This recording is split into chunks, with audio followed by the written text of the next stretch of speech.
சதுரங்க பிரியர்கள் அனைவருக்கும் வணக்கம். ஸோ இன்றைக்கி நம்ம பார்க்க போகிற வீடியோவில் ஃபிடே கிராண்ட்ஸோட அப்டேட் வந்து நம்ம பார்க்க போகிறோம். தேர்ட் ரவுண்டுக்கு அப்புறம் என்ன நடந்து முடிஞ்சிருக்கு அப்படிங்கிற அப்டேட் நம்ம பார்ப்போம்.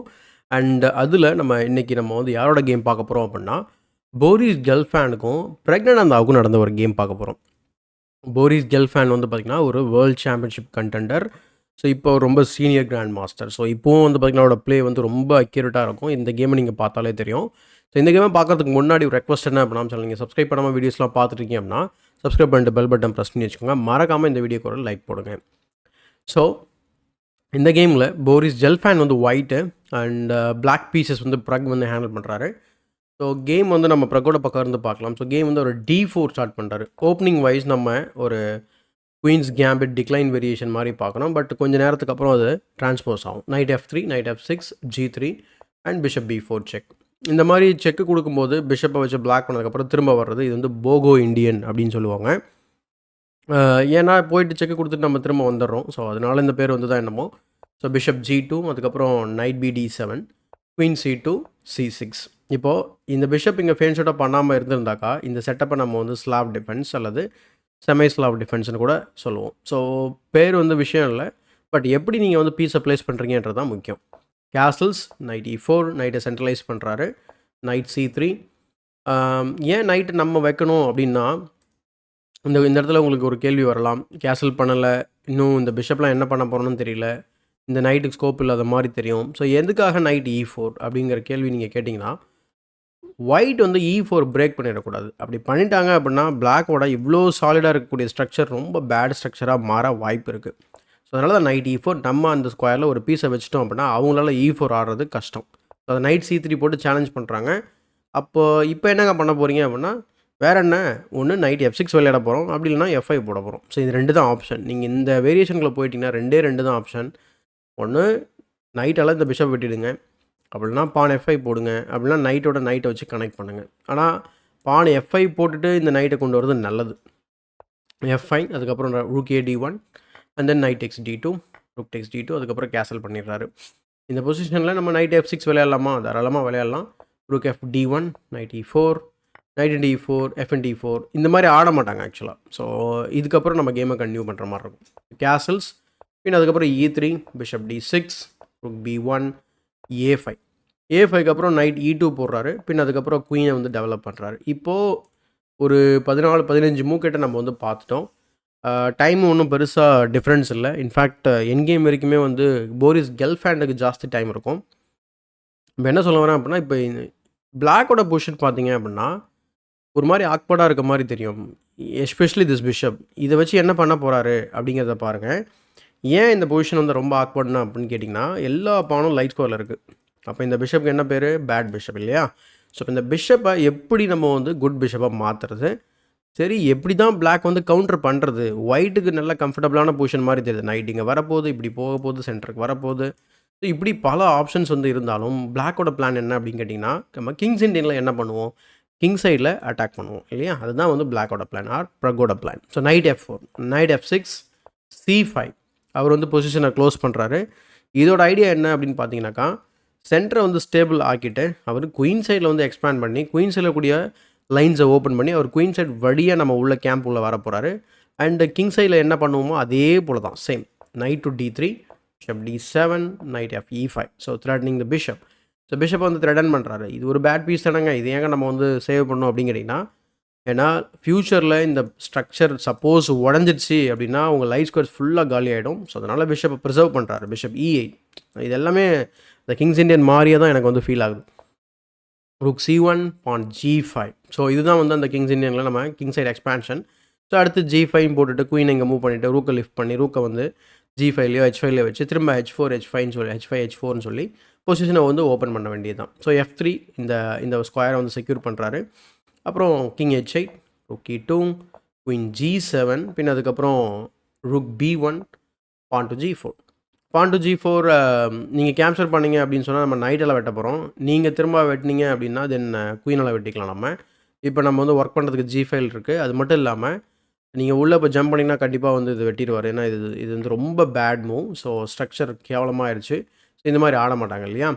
விஷயம் என்ன அப்படின்னா, இந்த பொசிஷனில் அந்த மாதிரி ஆடலைனா கூட நம்ம H5 நம்ம வந்து நம்மளால் வர முடியும். நமக்கு பார்த்தீங்கன்னா இந்த பிஷப் ரொம்ப ஸ்ட்ராங் ஆகிடும். இன்னும் கொஞ்ச நேரத்தில் இந்த பிஷப்பையும் நல்ல ஒரு ஸ்கொயரில் நம்ம ப்ளேஸ் பண்ண முடியும். அடுத்தது இந்த ரூக்கை வந்து டபுள் பண்ணி கிங் சைடில் சூப்பராக அட்டாக் பண்ணலாம். ஸோ F4 இதனால தான் அவர் வந்து F4 வச்சு கொஷின் வந்து க்ளோஸ் பண்ணுறாரு. பின் அதுக்கப்புறம் H5 B4.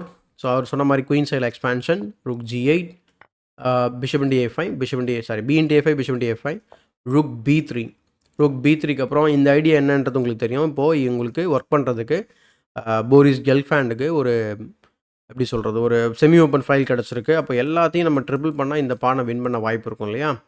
அதுக்குள்ளே வந்து ப்ரக்கு இதை டிஃபெண்ட் பண்ணுறதுக்கு தயாராகணும். அதே நேரத்தில் பொசிஷனை வந்து கொலாப்ஸ் பண்ணக்கூடாது. கொலாப்ஸ் மீன்ஸ் அந்த பீஸ் பொசிஷன் வந்து நம்மளுடைய கவுண்டர் அட்டாக்கு தடையாக இருக்கக்கூடாது. அதுக்கேற்ற மாதிரி அவர் ப்ளேஸ் பண்ணணும். ஸோ குயின் H7 அதுதான். Queen B1 rook A7. நீங்கள் நினைக்கலாம் ரூக்கை நம்ம பின்னாடி வைக்கலாமே அப்படின்னு சொல்லிட்டு. அது ரொம்ப தவறு. ஏன் அப்படின்னா ஃப்யூச்சரில் இந்த பான் வந்து பெரிய பின்னில் மாட்டிக்கும். ஏதாவது டாக்டிக்கல் ஐடியா வர வாய்ப்பு இருக்குது மோட்டிவில். எக்ஸாம்பிள் நைட் இன்ட்டு C6 அந்த மாதிரி பிஷப் நகர முடியாது. ஸோ பிஷப் வந்து டையாக இருக்கும் டிஃபென்ஸில். So rook A7 lateral defence கொடுக்கும்போது அந்த பின்னிங் ஐடியா வந்து வராது. பட் என்னென்னா ஒரே ஒரு விஷயம் என்னென்னா நம்ம இந்த பிஷப்போ இல்லை இந்த ப்ரெஷரோ வந்து ரிலீவ் ஆகிற வரைக்கும் இந்த பிஷப் போகிற வரைக்கும் நம்ம இந்த ஃபைல் வந்து நமக்கு கிடைக்கும். அதனால் பொறுமையை இழக்கக்கூடாது. So rook B2 rook G7 knight C1 அதுக்கப்புறம் H4 அண்ட் இங்கே நீங்கள் டைமை நம்ம வந்து கம்பேர் பண்ணலாம். ஏன்னா 30 மூவ்ஸ் நம்ம ரீச் பண்ணிருக்கோம். H4. ஸோ இது வந்து 30th மூவ் வந்து விளையாட போகிறார் ஒயிட்டு. ஸோ ஒயிட்டுக்கு வந்து 10 மினிட்ஸ் இருக்குது. ப்ரக்குக்கு வந்து 12 மினிட்ஸ் இருக்குது. ஸோ நைட் E2 போடுறாரு. அதுக்கப்புறம் king G8 and G takes H4 queen takes H4 night G3 night H5 night F1 and then இந்த பொசிஷனில் வந்து ப்ரக் வந்து ஒரு எக்ஸலண்ட்டான ட்ராப் வந்து செட்டப் பண்ணுறாரு. என்னென்னா இந்த நைட் வந்து பார்த்திங்கனாக்கா இங்கே குயினால் இந்த பானை வெட்டும்போது இந்த B7 ஸ்கொயரில் ஒரு டிஃபெண்டர் வந்து குறைஞ்சிருக்காங்க. சரிங்க, இப்போ நம்ம உள்ளே பூந்து வெட்டலாமா அப்படின்னு கேட்டிங்கனாக்கா கண்டிப்பாக வெட்ட முடியாது. ஸோ வெட்டினதுக்கப்புறம் என்ன ஆகும் அப்படின்னு பார்த்தீங்கன்னா ரூக் இன்ட்டு B7 நீங்கள் குயின் இன்ட்டு B7 அடிச்சிங்க அப்படின்னா நமக்கு ஒரு பீஸ் கிடைக்கும் எண்ட் ஆஃப் த வேரியேஷனில். குயின் செக்கு ஐ திங்க் பிஷப்பால் தான் பிளாக் பண்ணும். பீஸ் கிடைக்காது. பட் ஓகே, பிஷப் D2 இருக்குது. ரொம்ப ஸ்ட்ராங்கான கவுண்டர் அட்டாக் நம்மக்கிட்ட இருக்குது. அண்ட் குயின் வந்து பார்த்திங்கன்னா கொஞ்சம் மிஸ்பிளேஸ் ஆகிருக்கு. இந்த பக்கம் எதுவுமே கவுண்டர் பண்ண முடியாது. இப்போ கிங் வந்து மூவ் பண்ணணும். ஸோ கிங்கை மூவ் பண்ணிங்க அப்படின்னு சொன்னால் தென் பிஷப் இன்ட்டு E3 அதுக்கப்புறம் இந்த செக் வரப்போது எப்படினாலும் ஒரு பீஸ் வந்து ட்ராப் ஆக வாய்ப்பு நிறையவே இருக்குது இந்த பொசிஷனில். அது டெஃபென்சிவ் ஆப்ஷன்ஸ் இருக்குது. ஐடியா என்னென்னா கவுண்டர் அட்டாக் வரும். இதே போல் இன்னொரு வேரியேஷன் நைட் G3க்கு அப்புறம் நைட் H5 போடுறாரு. சரி, இப்போயாவது வெட்டலாமா அப்படின்னு பார்த்தா சேம் ப்ராப்ளம். சேம் ஐடியா தான். ஸோ பிஷப் D2 இந்த முறை ரொம்ப ஸ்ட்ராங்காக இருக்கும் எண்ட் ஆஃப் த வேரியேஷனில். ஸோ குயின் வந்து நீங்கள் ரேண்டமாக மூவ் பண்ணிங்க அப்படின்னா bishop D2 wins the game on the spot. So இந்த பிரச்சனை வந்து என்ன சொல்கிறது கான்ஸ்டண்ட்டாக வந்து இருந்துக்கிட்டே இருக்கும். அதுக்கு தான் இந்த பிஷப் வந்து ரொம்ப யூஸ்லெஸ்ஸாக இருக்க மாதிரி தெரியும் பார்க்குறதுக்கு. பட் ஆனால் ரொம்ப ஸ்ட்ராங்கான powerful bishop. So night F1 queen E7. ஏன்னா இப்போ நைட் வந்து F1 வச்சதுக்கப்புறம் அந்த த்ரெட் எதுவுமே நம்மளால் பண்ண முடியாது. ஸோ அதனால் திரும்ப குயினை வந்து ரீட்ரீட் பண்ணிட்டு டிஃபென்சிவாக ஆடுற மாதிரி விளையாடுறாரு. நைட் G3 குயின் H4 ஒரு 2 தடவை ரிப்பீட் பண்ணிட்டு 3வது தடவை வந்து ப்ரக் வந்து ரூக் H7 ஆடிடுவார். ஏன்னா ட்ரா வந்து அவருக்கு வேணாம் அப்படின்னு நினைக்கிறாரு. Knight into H5 bishop into H5 விளையாடுறாரு. பிஷப் F1 பின் அதுக்கப்புறம் திரும்ப பிஷப் வந்துடுது. ஸோ பிஷப் பார்த்திங்கன்னா இவ்வளோ பொறுமை நமக்கு இருக்குமா அப்படிங்கிறது தெரியல. ஸோ ஏதாவது ஒன்று நம்ம வந்து என்ன பண்ணுவோம் அப்படின்னா இந்த பிஷப் ஏதாவது பண்ணணும்னு சொல்லி நம்ம எதாவது பண்ணியிருப்போம். ஸோ பிஷப் வந்து இந்த மாதிரி ஒரு பேட் பிஷப்பை வச்சு பொறுமையாக விளையாடுற என்ன சொல்கிறது அந்த ஒரு ஆட்டிடியூட் வந்து நமக்கு டெவலப் ஆகணுன்றதான் நான் சொல்ல வரேன். அதே போல் இந்த ரூக்கோட பொசிஷன். ஸோ இதெல்லாம் வந்து எல்லாமே பிரின்சிபலுக்கு அகென்ஸ்டாக தெரியும் உங்களுக்கு. பட் டாப் லெவலில் உங்களுக்கே தெரியும் பிரின்சிபல்ஸ்லாம் வந்து அவங்க வயலேட் பண்ணுவாங்க அவங்களுக்கு ஏற்ற மாதிரி. ஸோ அதை தான் அவங்க மாஸ்டர் பண்ணதுனால அவங்க grand master. King F8 and then rook G3 queen H4 and threatening a mate in 1. So that's defended. Bishop C7 and then rook B G2 king E7 knight D3 king D7. இப்படி கிங்கை வந்து பார்த்திங்கன்னா ஒரு கார்னரில் போட்டு safety பண்ணுறாரு. And அதுக்கப்புறம் நம்ம ரூக்கை வந்து பார்த்திங்கன்னா இந்த பீஸை வந்து நம்ம யூஸ் பண்ணிக்கலாம். அதாவது இந்த ஃபைல் சப்போஸ் ஓப்பன் ஆச்சுனாலும் அவங்க கவுண்டர் அட்டாக் வந்து கிங் மேலே இம்மீடியட்டாக பண்ணக்கூடாதுன்றதுக்காக இந்த மாதிரி ஒரு பியூட்டிஃபுல்லான ஒரு பான் பிளாக்கேடுக்கு பின்னாடி ஒளிஞ்சுக்கிறாரு. ஸோ பிஷப்பை பார்த்திங்கன்னா D8 போட்டு இப்போ இங்கேயும் கொண்டு வராரு. So bishop D3 okay H5 H3 and then இங்கே தான் வந்து அந்த பொறுமையை இழக்கிறாரு அவர். ஆக்சுவலாக இது தப்புலாம் ஒன்றும் கிடையாது. இது தப்புன்னு நம்ம சொல்லவும் முடியாது. ஆனால் வந்து பொசிஷன் வந்து ஓப்பன் ஆகுது. இதனால் நமக்குமே ப்ராப்ளம் வரும். இங்கே பார்த்தீங்கன்னா இங்கே செக் வரப்போகுது. ப்ளஸ் குயின் இங்கே அட்டாக் பண்ணிக்கிட்டு இருக்கு. இது நம்ம வந்து சாதாரணமாக எடை போட முடியாது. So rook into H3 queen F6 விளையாடுறாரு. அதுக்கப்புறம் ஒரு பேர் ஆஃப் ரூக் ட்ரேட் ஆகுது. திரும்ப அதே இடத்துக்கு போயிட்டு திரும்ப த்ரெட்டன் பண்ணுறாரு ரூக்கை. சாரி, அந்த ஒரு கான்ஸ்டண்ட்டான ஒரு த்ரெட் பை குயின். ஸோ அடுத்து பிஷப்பை ட்ரேட் பண்ணுறாரு. ஃபைனலி அந்த பேட் பிஷப் வந்து ட்ரேட் பண்ணிட்டாரு. ஸோ ரூக் H2, அதுக்கப்புறம் குயின் G4 செக். அந்த அளவுக்கு நமக்கு பொறுமை இருக்கணுன்றதான். ஸோ எப்போயாவது பொசிஷன் ஓப்பன் ஆகும், இல்லை பொசிஷனை ஓப்பன் பண்ண வைக்கணும், இல்லைனா உங்கள் ஆப்போனோட பொறுமையை இழக்க வைக்கணுன்றதான் லெசன் நமக்கு. Rook G2, queen H5, rook H2, queen G4 check, king F2, bishop Tex G5. And இங்கே வந்து ஒரு பானை வின் பண்ணுற மாதிரி தெரியும் இந்த பொசிஷனில் நம்ம.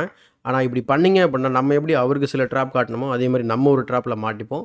And now this is losing. Rook H7 check, king E8 போனீங்க அப்படின்னா தென் A4, ரூக் இன்ட் A4 அடிக்க முடியாது. அடிச்சிங்கன்னா உங்களுக்கு செக்மேட் கொஞ்சம் நேரத்தில் ஆகிடுவீங்க. ஸோ E5க்கு அப்புறம் அவர் ரூக் G2 போட்டு இந்த பானை காப்பாற்றுறாரு. பின் அதுக்கப்புறம் check, king G1, queen H3, queen E1 and rook A3. So rook A3 and இந்த பொசிஷனில் வந்து பார்த்திங்கன்னா நம்ம critical moment of the game வந்து ரீச் பண்ணியிருக்கோம். இப்போ இந்த பொசிஷனில் இந்த பான் வந்து டபுள் அட்டாக்ல இருக்குது, கரெக்டுங்களா? ஒரு தடவை தான் டிஃபெண்ட் ஆகிருக்கு. இப்போ நம்ம எப்படி இதுக்கு இரண்டாவதா அல்லது அதுக்கு மேற்பட்ட டிஃபெண்டரை எப்படி ஆட் பண்ண முடியும்னா முடியாது ஆக்சுவலாக. அப்போ இதில் என்னங்க பண்ணுறது அப்படின்னா, உங்களுக்கு ஒரு பயங்கரமான ஒரு இன்ட்ரெஸ்டிங்கான ஒரு கவுண்டர் அட்டாக் இருக்குது. அது வந்து ஒரு நிமிஷத்தில் கண்டுபிடிக்க முடியுமா கிராண்ட் மாஸ்டரால் அப்படின்னு கேட்டிங்கன்னா கண்டிப்பாக கஷ்டம்தான். ஸோ அதனால தான் வந்து இங்கே போரிஸ் கெல்ஃபேன் வந்து ரிசைன் பண்ணலை, பட் பிளண்டர் பண்ணுறாரு. ஸோ ரூக் G3க்கு அப்புறம் அவர் ரூக் A3க்கு அப்புறம் அவர் விளையாடிருக்கக்கூடிய மூவ் வந்து பார்த்திங்கன்னா 2 move, queen to D2. Suppose அவங்க இங்கே கேப்சர் செஞ்சாங்க அப்படின்னா தென் அதே தான் பான் G6. இதுக்கு முன்னாடி நம்ம இந்த குயின் D2 விளையாடாமல் கூட நம்ம என்ன பண்ணலாம், பானை புஷ் பண்ணலாம். இப்போ அவங்க ரூக் இன்ட்டு E3 அடிக்கும்போது நீங்கள் பேக் ரேங்கை கவர் பண்ணுற மாதிரியே உங்கள் குயின் இருக்கணும். ரொம்ப தொலைவாக போக முடியாது, ஏன்னா எல்லா ஸ்கொயரும் வந்து இந்த பக்கம் கவர் ஆகிருக்கு. ஸோ பேக் ரேங்கில் ப்ராப்ளம் வர வாய்ப்பு இருக்குது. So rook C3 threatening on the back rank. So queen D2 covering that. அப்போ rook G3. So G7, queen G4. என்னங்க பண்ணுறீங்க அப்படின்ற பார்த்தா இது வந்து பார்த்திங்கன்னா ரிப்பீட் பண்ணி கேமை ட்ரா பண்ணணும். ஏன்னா இந்த பான் வந்து வச்சு அவங்க கவுண்டர் அட்டாக் க்ரியேட் பண்ணிட்டாங்க அந்த ஒரு பானுக்காக. ஸோ இவ்வளோ விஷயத்தை நம்ம ஒரு நிமிஷத்துக்குள்ளே இல்லை 2 நிமிஷத்துக்குள்ளே கேல்குலேட் பண்ணுறது கொஞ்சம் கஷ்டம்தான். பட் சில வேலைகளில் நிறைய கிராண்ட் மாஸ்டர்ஸ் வந்து கண்டுபிடிச்சிருப்பாங்க. பட் இங்கே அவர் ரூக் G3 விளையாடி கேமை பிளண்டர் பண்ணுறாரு. இது எக்ஸாக்டாக ஏன் பிளண்டர் அப்படிங்கிறது நிறைய பேரால் புரிஞ்சுக்க முடியாது. இதுக்கும் கொஞ்சம் டீப் கேல்குலேஷன் வரணும். ஆனால் பிறகு வந்து பார்த்திங்கன்னா 40 செகண்ட்ஸில் வந்து அதை ஸ்பாட் பண்ணுறாரு வின்னிங் சீக்வன்ஸோடு சேர்த்து. Queen H4 is the winning move. What is the plan அப்படின்னு கேட்டிங்கன்னா, இப்போ வந்து இது வந்து பின்னில் இருக்குது. ஸோ இங்கே பார்த்தீங்கன்னாக்கா ரூக்கோட எக்ஸ்ரே இருக்குது. ஜஸ்ட் இந்த பான் அட்வான்ஸ் பண்ணோம் அப்படின்னா இந்த பான் வந்து ஓவர்லோட் ஆகும். அது மட்டும் இல்லாமல் இந்த பான்ஸ்லாம் ஃபால் ஆச்சு அப்படின்னு சொன்னால் இந்த பான் வந்து பிடிக்கிற இடத்துல தான் இருக்குது. கிங் வந்து பார்த்திங்கன்னா நம்ம ரூல் ஆஃப் த ஸ்கொயருக்குள்ளே தான் இருக்குது. மொத்தத்தில் இது வந்து ஒரு வின்னிங் பான் இன் கேமாக மாறும். ஸோ குயின் F2, பின் அதுக்கப்புறம் F4, இதே சேம் ஐடியா. ரூக் G2, பின் அதுக்கப்புறம் குயினை ட்ரேட் பண்ணுறாரு. பண்ணினதுக்கப்புறம் இந்த பொசிஷனில் நிறைய பேர் இந்த மூவ் கன்சிடர் பண்ணுவீங்க. பட் ஆஃப்டர் கிங் F1 இந்த கேம் வந்து பார்த்திங்கன்னா நம்ம ஈக்குவல் பண்ண வாய்ப்பு நிறையவே இருக்குது இது மாதிரி விளையாடும்போது. அல்லது நீங்கள் திரும்ப செக் கொடுத்தீங்கன்னா அவங்க wait a minute. So rook A1 செக்குக்கு 0-0 காட்டுது. செக்கு வச்சதுக்கப்புறம் -3ன்னு காட்டுது. இதுவுமே வின்னிங் வேரியேஷன் தான் காமிக்குது. என்னன்னா திரும்ப இங்கே வந்ததுக்கப்புறம் திரும்ப F into E3 check, same variation. அதனால் கம்ப்யூட்டரே கன்ஃபியூஸ் ஆகுது பாவம். Anyway so F into E3 தான் வந்து இங்கே பிறகு வந்து விளையாடுறாரு. இப்படி விளையாடினதுக்கப்புறம் இந்த பொசிஷனில் வந்து ஒரு கிங் F3 விளையாடுறாரு. கிங் F3க்கு அப்புறம் டிஸ்கவர்ட் செக்கு அண்ட் கிங் F2க்கு அப்புறம் rook E3 brilliant rook sacrifice. And இந்த பொசிஷனில் வந்து அவரு ரிசைன் பண்ணிடுறாரு. ஏன் ரிசைன் பண்ணணும் அப்படிங்கிறத குயிக்காக பார்த்துடலாம். இந்த பொசிஷனில் நீங்கள் வந்து கேப்சர் பண்ணீங்க அப்படின்னா இதில் என்ன சிக்கல் அப்படின்னா கேப்சர்ஸ் அதுக்கப்புறம் இந்த என்கேம் வந்து வின்னிங் என்கேம் நமக்கு. நீங்கள் இந்த பானை வெட்டுறதுனாலும் வெட்டலாம், இல்லை அட்வான்ஸ் பண்ணுறதுனாலும் பண்ணலாம். ஸோ ரெண்டுமே வின்னிங் வேரியேஷன் தான். ஸோ நம்மக்கிட்ட 2 பான் வந்து எக்ஸ்ட்ரா இருக்கும். அது மட்டும் இல்லாமல் இந்த பானை எதையுமே தடுக்கவும் முடியாது. அவங்களோட பான் ரொம்ப ஹெல்தி பானும் கிடையாது. ஸோ அதனால தான் வந்து இந்த இடத்துல E2 செக்குக்கு அந்த மாதிரி ரெஸ்பாண்ட் பண்ணுறாரு. பட் ஆனால் நெக்ஸ்ட் மூவ் ப்ரொமோட் பண்ணணும், அதுக்கு ப்ரொமோஷனுக்கு சப்போர்ட் வேணும். அதனால் இந்த பிரில்லியன்ட் மூவ் ரூக் E3. ஏன்னா நீங்கள் இங்கே வெட்டும்போது நம்ம குயினை வந்து ப்ரொமோட் பண்ணிக்கலாம். ஸோ அதனால தான் வந்து இங்கே போரிஸ் கெல்ஃபேன் வந்து ரிசைன் பண்ணிடுறாரு. ஸோ கண்டிப்பாக இந்த அனலைசிஸ் உங்களுக்கு பிடிச்சிருக்கும்னு நான் நினைக்கிறேன். அண்ட் இப்போ நம்ம குயிக்காக ஸ்டாண்டிங்ஸ் பார்த்துட்டு இந்த வீடியோ முடிச்சிடலாம் வாங்க. ஸோ இதுதான் வந்து கரண்ட் ஸ்டாண்டிங்ஸ். ஸோ ஃபஹூம் மஹ்சூத்லு is the only player with 3 points. 3 out of 3 எடுத்திருக்காரு. அதுக்கப்புறம் நிறைய பிளேயர்ஸ் வந்து பார்த்திங்கன்னா 2.5. அதில் ரொம்ப நோட்டபிளான பிளேயர்ஸ் வந்து பார்த்திங்கன்னா நமக்கு ரொம்ப முக்கியமான பிளேயர்ஸ்னு சொல்லி பார்த்தோம்னா சொல்லப்போனால் இந்த சைமன் கும்னுராஜ் அப்படிங்கிற பிளேயர் தவிர மீதி எல்லா பிளேயரும் நமக்கு தெரிஞ்ச பிளேயர் தான். அபிமன்யு மிஸ்ரா, அடுத்து குகேஷ் டோமராஜு, அடுத்து பிரக், நொதிர் பேக், அர்ஜுன் எரிகேசி, இவங்க எல்லாரும் 2.5. நம்ம என்ன பிளேயர்ஸை பற்றி நம்ம என்ன எதிர்பார்க்குறோமோ அது போலவே நான் சொல்லியிருந்தேன் 5 ரவுண்ட்ஸ்க்கு அப்புறம் இவங்கெல்லாம் டாப்பில் தெரிவாங்கன்னு. பட் ஆனால் 3 ரவுண்ட்ஸ்க்கு அப்புறமே வந்து இவங்க டாப்பில் வந்துட்டாங்க. இன்னும் நிறைய பிளேயர்ஸ் நமக்கு தெரிஞ்ச பிளேயர்ஸ் அண்ட் ஸ்ட்ராங்கான பிளேயர்ஸ் கீழே இருக்கிறாங்க. ஸோ இவங்க தான் வந்து டாப் 10 பிளேயர்ஸ். இதில் ரொம்ப நோட்டபிளான ஒரு விஷயம் வந்து பார்த்திங்கன்னா யாகிஸ் கானோட ரிசல்ட்டு 2 பாயிண்ட்ஸ் எடுத்திருக்காரு வித்தவுட் லாஸ். ஒரு வின்னு 2 ட்ரா. ஆமாம். ஸோ 2 ட்ரா பண்ணியிருக்காரு. இவரோட ஏஜ் வந்து பார்த்திங்கன்னா 14. இவரோட ரேட்டிங் வந்து பார்த்திங்கன்னா 2646. இவர் கூடிய விரைவில் 2700 வந்து அச்சீவ் பண்ணுவார் அப்படிங்கிறது என்னோட ப்ரிடிக்ஷன். அது வந்து யங்கஸ்ட்டு 2700 அப்படிங்கிற ஒரு ஹிஸ்ட்ரியை வந்து இவர் கிரியேட் பண்ண போகிறாருன்னு நினைக்கிறேன். ரொம்ப ஸ்ட்ராங்காக விளையாடுறாருங்க. இப்போ இவர் யார் கூட விளையாடுக்காருன்னு சொல்லி பார்த்தீங்கன்னாக்கா வின்சென்ட் கேமரோட ட்ரா பண்ணியிருக்காரு. குகேஷ் வேர்ல்டு சாம்பியனை ட்ரா பண்ணியிருக்காரு. சரிங்க, இதில் என்னங்க பிரமாதம் அப்படின்னு கேட்டிங்கன்னா, வின்சென்ட் கேமர் இப்போ தான் சென்னை கிராண்ட் மாஸ்டர்ஸ் ஓப்பன் செக்ஷனை வந்து வின் பண்ணார், மாஸ்டர் செக்ஷனை. கரெக்டுங்களா? அதில் வின்சென்ட் கேமரை சாதாரணமாக ட்ரா பண்ணல, வின்னிங் பொசிஷனில் மூவை மிஸ் பண்ணி ட்ரா பண்ணியிருக்காருன்னா பார்த்துக்கோங்க. அந்த அளவுக்கு ஸ்ட்ராங்கான பிளேயர். ஸோ இப்போ நம்ம வேர்ல்டு ஸ்டேஜில் நம்ம இந்தியாவில் எப்படி பிரணவை நெக்ஸ்ட் பிளேயராக பார்க்குறோமோ அதுபோல் இவருமே வந்து பார்த்திங்கன்னா வியட்நாம்லேருந்து ஒரு ஸ்ட்ராங்கான கிராண்ட் மாஸ்டராக வருவார் அப்படிங்கிறது என்னோட ப்ரிடிக்ஷன். அண்ட் இப்போது உமன் செக்ஷனோட ரிசல்ட் பார்த்தலாம். அண்ட் இன்ட்ரெஸ்டிங்காக வைஷாலி மட்டும்தான் 3 out of 3 எடுத்திருக்காங்க உமன் செக்ஷனில். அண்ட் அதுக்கப்புறம் வந்து 3 பிளேயர் 2.5 அண்ட் இந்தியன் பிளேயர்ஸ் காணும் டாப் 10ல் எக்ஸப்ட் வைஷாலி. கீழே ஸ்க்ரோல் பண்ணி பார்ப்போம். வந்திகா அகர்வால் வந்து 1.5, ஏன்னா அவங்க ஒரு கேம் வந்து லாஸ் பண்ணிட்டாங்க. ஸோ இதான் வந்து கரண்ட் ஸ்டாண்டிங். ஸோ இதோட நம்ம இந்த வீடியோ முடிச்சிடலாம். இந்த வீடியோ பிடிச்சிருந்தா இந்த வீடியோக்கு ஒரு லைக் போடுங்க. மறக்காம மற்றவங்களுக்கு ஷேர் பண்ணுங்கள். நம்ம சேனலை சப்ஸ்கிரைப் பண்ணல அப்படின்னா சப்ஸ்கிரைப் பண்ணிட்டு பெல் பட்டனை ப்ரெஸ் பண்ணி வச்சுக்கோங்க. இதே போல் ஒரு பயனுள்ள வீடியோவுடன் உங்களை சந்திக்கும் முறை உங்களிடமிருந்து விடைபெறுவது உங்கள் சதுரங்க சாணக்கியன்.